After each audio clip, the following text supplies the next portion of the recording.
제3자 변제 방식의 해법에 대해 윤석열 대통령은 미래지향적 한일 관계로 나아가기 위한 결단이라고 말했습니다. 대통령실은 이제 한일 정상들이 양국을 서로 오가는 회담을 논의할 가능성이 열리게 됐다고 밝혔습니다. 따라서 윤 대통령이 이달 말 일본을 방문해서 한일 정상회담을 열 가능성이 커지고 있는 분위기입니다. 취재기자 연결해 보겠습니다. 박소정 기자. 네, 용산 대통령실입니다. 네, 이 외교부 발표에 대한 윤 대통령의 언급이 있었습니다. 이 내용부터 전해주시죠. 네, 윤석열 대통령은 한덕수 국무총리와 주례 회동에서 여러 어려움 속에서도 강제징용 판결 문제의 해법을 발표한 건 미래지향적 한일 관계로 나아가기 위한 결단이라고 작성했습니다. 한일 관계의 새로운 시대를 열기 위해 미래 세대가 중추적 역할을 할 수 있도록 하는 게 필요하다, 이렇게 언급했는데요. 대변인 브리핑 들어보겠습니다. 대통령은 여러 어려움 속에서도 오늘 강제징용 판결 문제 해법을 발표한 것은 미래지향적 한일 관계로 나아가기 위한 결단이며 미래 세대 중심으로 중추적 역할을 할 수 있도록 양국 정부가 노력해야 한다고 강조했습니다.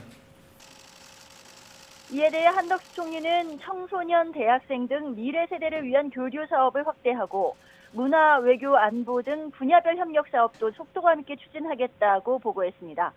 내일 대통령 주재로 국무회의가 열리는데요. 이 자리에서 윤 대통령은 강제징용 문제 발표에 대해서 구체적으로 직접 언급할 것으로 보입니다.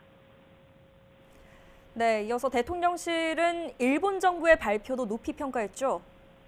그렇습니다. 먼저 일본 정부의 발표, 그러니까 역대 내각의 역사 인식을 계승하겠다는 취지를 밝힌 것을 긍정적으로 평가했습니다. 김태효 국가안보실 1차장의 브리핑 들어보겠습니다. 오늘 일본 정부도 그간 일본 정부가 표명해온 과거에 대한 반성과 사죄의 입장을 재확인하면서 미래지향적인 양국 관계 발전을 위해 다각도로 노력하겠다는 입장을 표명하는 것을 평가합니다.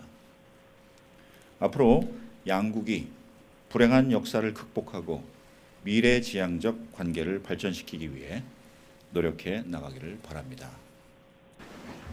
이어 윤석열 정부는 자유민주주의와 법치, 시장경제 가치를 공유하는 일본과 공동이익을 추구하면서 지역과 세계 평화를 위해 함께 노력할 것이라고 덧붙였습니다.